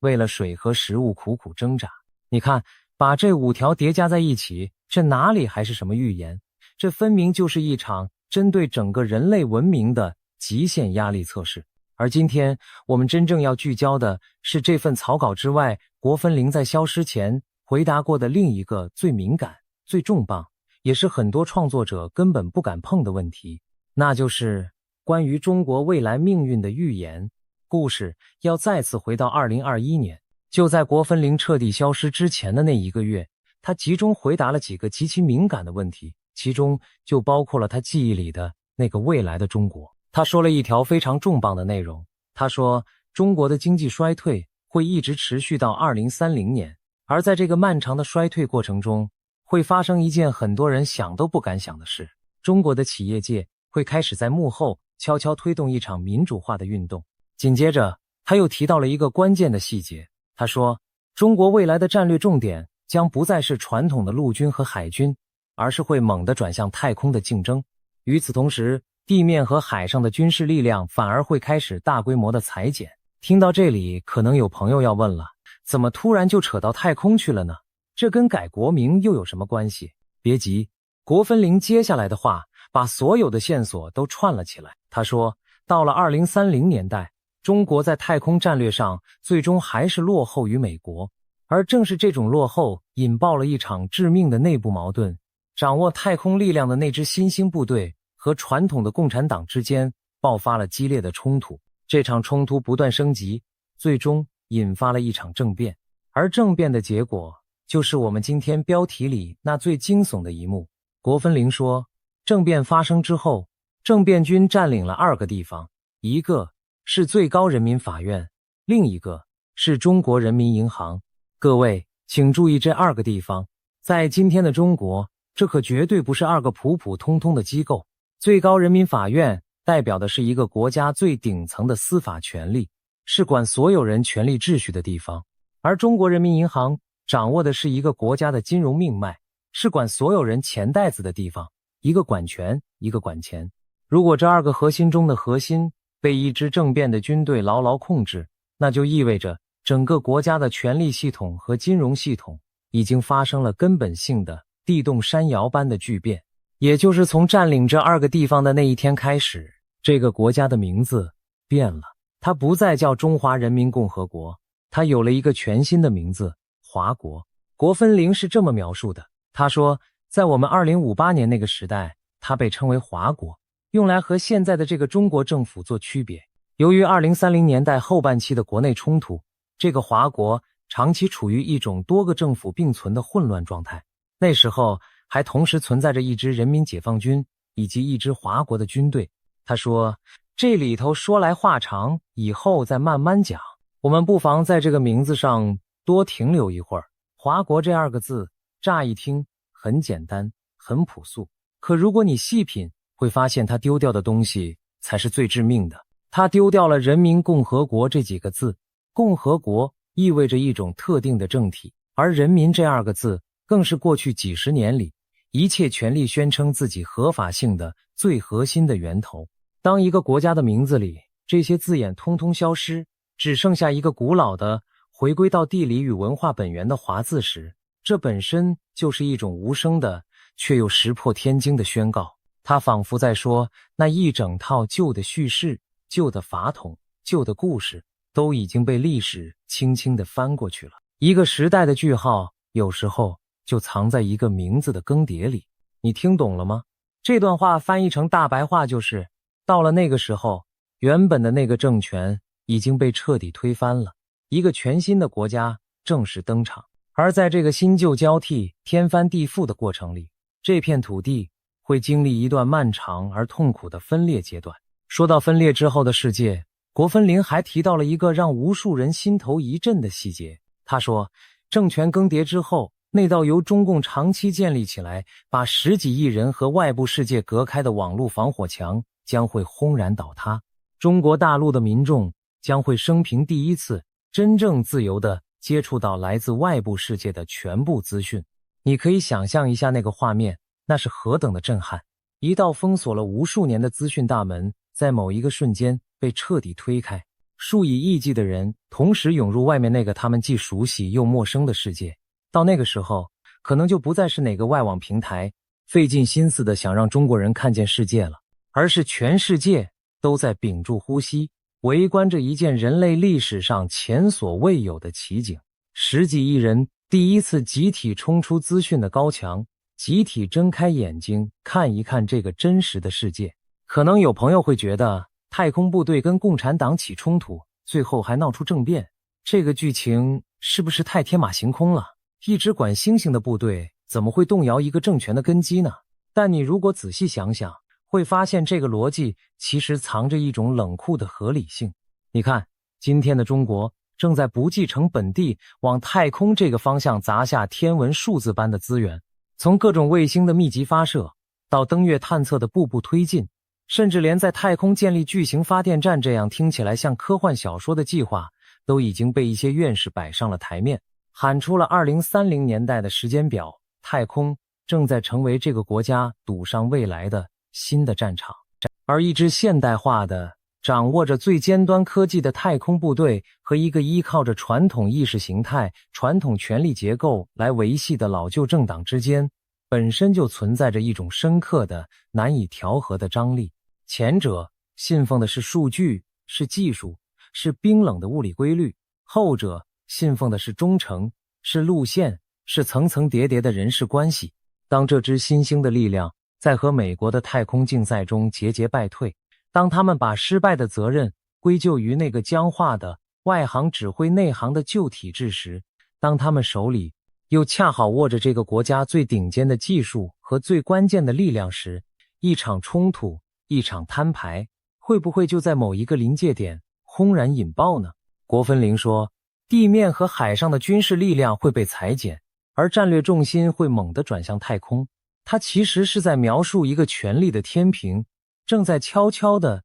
从旧的一端向新的一端倾斜，而历史告诉我们，每一次这样剧烈的权力转移几乎都伴随着血与火。讲到这里，你有没有发现一件很诡异的事？国分林口中那个分裂的、改了名的中国，和我们前面讲的松原赵子的联邦制预感竟然严丝合缝地对上了。一个来自日本论坛的匿名穿越者，一个是日本知名的事件者，二个人在完全没有交集的情况下给出了同一个方向的判断。而这还没完，帕克也说过几乎一模一样的话。他在节目里明确讲过，中国将会面临一场属于自己的内部革命。虽然他觉得这个巨变最可能发生在2028年，但也有可能往后延到2030年，甚至是2035年左右。而到了那个时候，中国会分裂成更小的区域和更小的国家。2028年、2030年、2035年，你有没有注意到帕克给出的这几个时间点和国分林口中那个2030年代后半期的国内冲突几乎是完美重叠的？三个来源，三条独立的线索，最终都汇流到了同一条河里。这种程度的巧合已经很难再用单纯的瞎猜来解释了。也许有人会说，一个好端端统一的大国怎么可能说分裂就分裂？这也太离谱了吧。其实如果你翻开中国这5000年的历史，会发现一个很有意思的真相。我们印象中那种由一个皇帝、一个中央牢牢统治一切的高度集权模式，其实在漫长的历史里反而是少数。从远古那个松散管理的三皇五帝时代，到后来诸侯林立的春秋战国，这片土地在他生命中很大一部分的时间里，过的其实都是一种类似联邦的、多中心的、松散的日子。国学界公认最辉煌、思想最自由、诸子百家争鸣的那个黄金时代，恰恰就是天下还没有被一统的春秋战国。所以你看，如果有一天这片土地真的再次走向某种联邦制的松散结构，从历史的长河来看，这与其说是一场崩塌，倒不如说是一种向着老祖宗传统的迟来的回归。这样一想，是不是那种末日般的恐惧就少了几分，多了几分历史的厚重感呢？而且预感到这片土地将有大变局的，远远不只是这几位外国的预言家。在中国自己的土地上，那本流传了上千年，被誉为千古第一奇书的《推背图》，其实也早就被无数人解读出了类似的味道。不少研究推背图的人都认为，在那几十项层层推演的图谶背后，指向的正是一场旧秩序的终结与一个全新时代的开端。其中有一句六爻占尽文明剑，更是被很多人解读为，当所有的纷乱走到尽头，迎来的将是文明的重现与回归。你看，无论是西方的水晶球，还是日本的事件，又或是中华大地上那古老的图谶，当他们的目光不约而同的都落在了同一片土地、同一个时间段上，落在了变局与重生这同一个主题上时，这还仅仅只是一场巧合吗？当然，预言这种东西从来都是模糊的，是任人解读的，信则有，不信则无。我把这些不同源头的声音摆在一起，并不是要吓唬谁，更不是要断言什么。我只是觉得，当这么多条独立的线索在迷雾的尽头悄悄地交汇成一个点的时候，这件事本身就值得我们停下脚步，多想一想。好，预言讲了这么多，你可能会觉得这些终究都是未来的事，太遥远，太缥缈了。那我们不妨把目光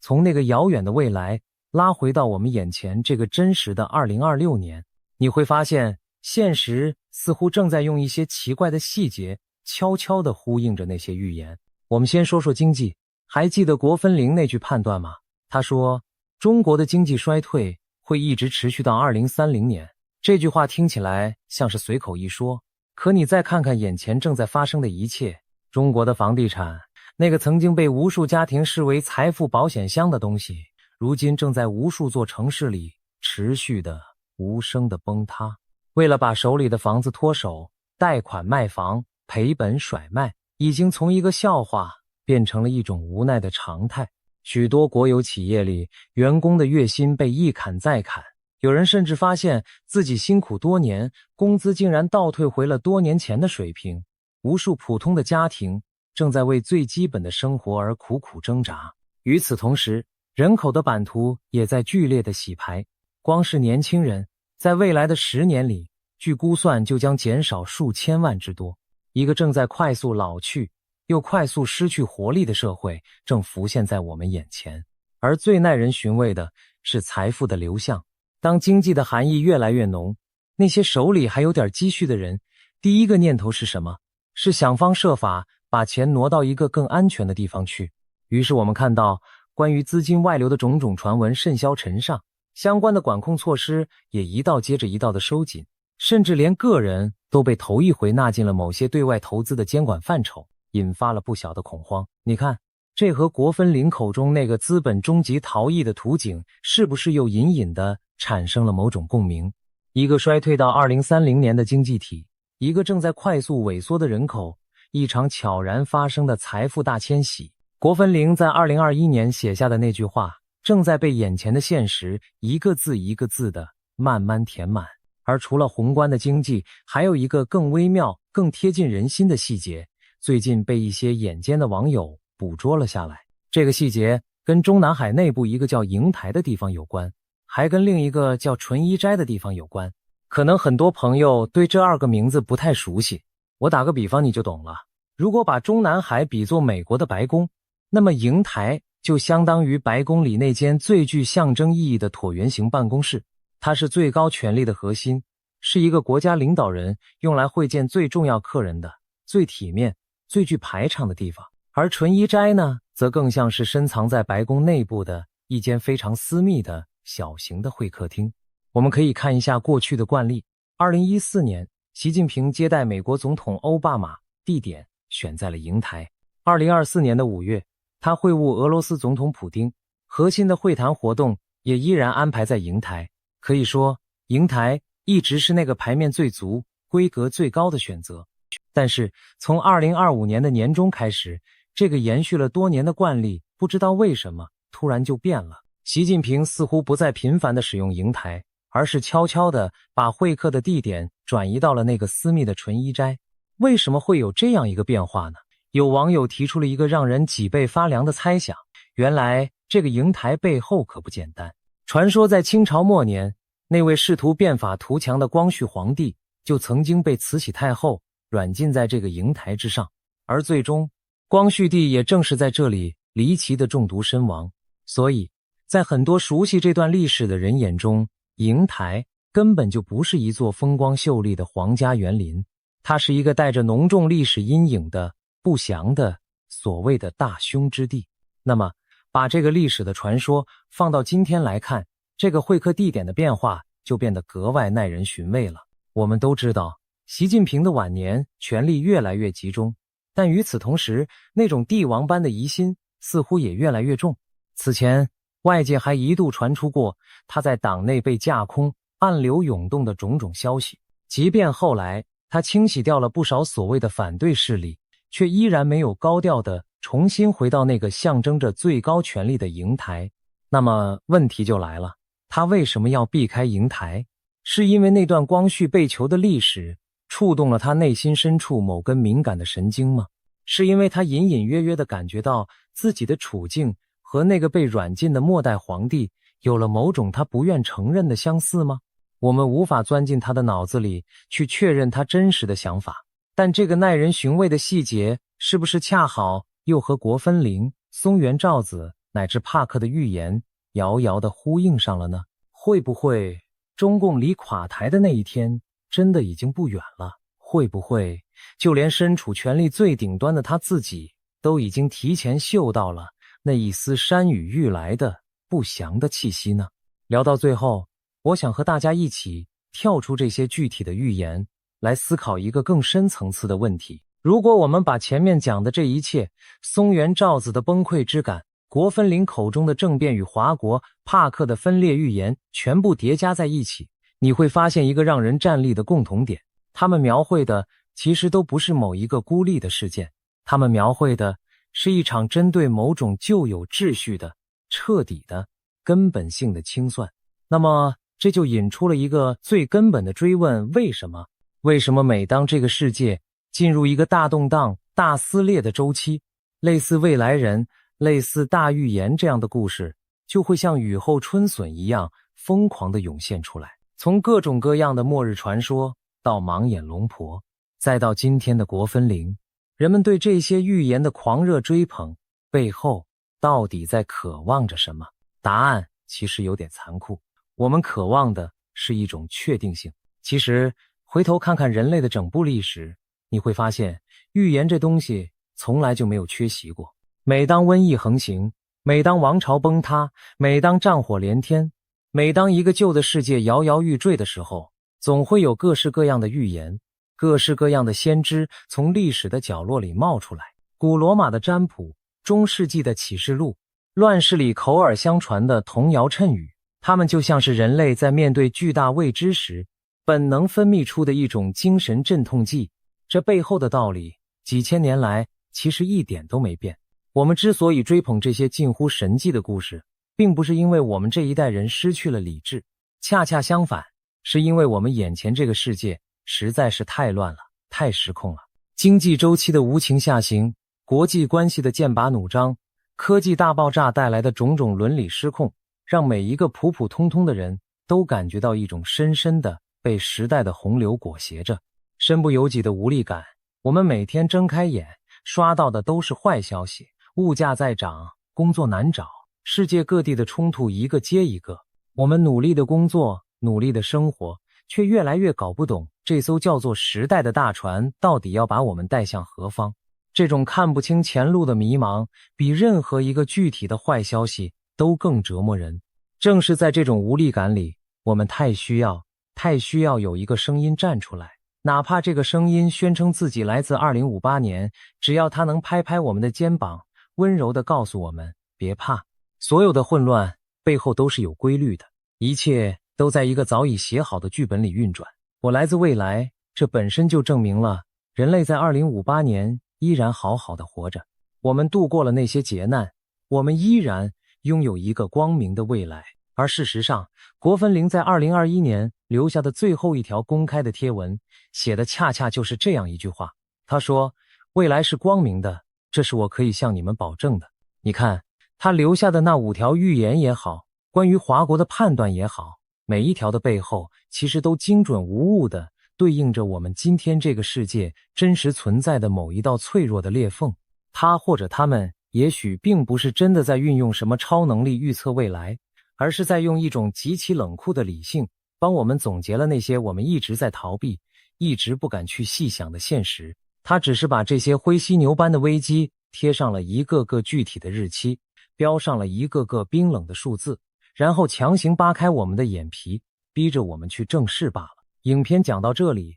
我想你的心里应该已经有了一杆自己的秤。现在是2026年，距离那个传说中的时间锚点，那个国分陵承诺会回来补上所有答案的2026年9月26日已经没有几个月了。那个承诺过会回来的账号，到时候究竟会不会真的出现？它又会带来怎样惊人的真相？还是说，那只是一场永远不会赴约的美丽的幻影？没有人知道。但有一点是确定的，在今年剩下的这些日子里，历史巨轮滚动的轮廓已经在迷雾中若隐若现。中华人民共和国这6个字，会不会真的有一天被一个叫华国的名字所取代？最高人民法院和中国人民银行的大门前，会不会真的有一天站上一支政变的军队？那道困住了无数人的高墙，会不会真的有一天轰然倒下？也许这一切都只是一场荒诞的网络传说，也许他们是冷静到可怕的，对现实的提前预演，没有人能在今天就给出一个确切的答案。但我想说的是，无论国分灵是不是真的来自2058年，无论松原照子的事件是不是真的通往那个不可思议的世界，有一件事是这些预言反复在提醒我们的，那就是没有什么是永恒不变的。再坚固的高墙，再庞大的帝国，再不可一世的权力，在历史的长河面前，都不过是一段转瞬即逝的浪花。今天看起来牢不可破的一切，也许明天就会以一种我们意想不到的方式悄然松动、崩解，然后重生。这也许才是这些预言留给我们最深的一个启示。而我作为一个讲故事的人，今天真正想带给你的，其实并不是要你去相信哪一个预言，比预知未来更重要、更稀缺，也更值得我们去拥有的，是那一份在风暴来临之前依然敢于直面现实，并好好的、认真的过好每一天的勇气。那么，看到这里的你，最相信，或者说最担心上面讲的哪一条呢？你又觉得哪一条纯属无稽之谈，绝对不可能在我们的有生之年发生呢？欢迎你把自己的想法连同今天的日期一起写在下面，作为一个小小的时间印记。也许在未来的某一天，当我们真的身处风暴眼的中心时，我们会回过头来重新审视今天说过的这些话。到那时，但愿我们都能庆幸自己曾经认真的思考过，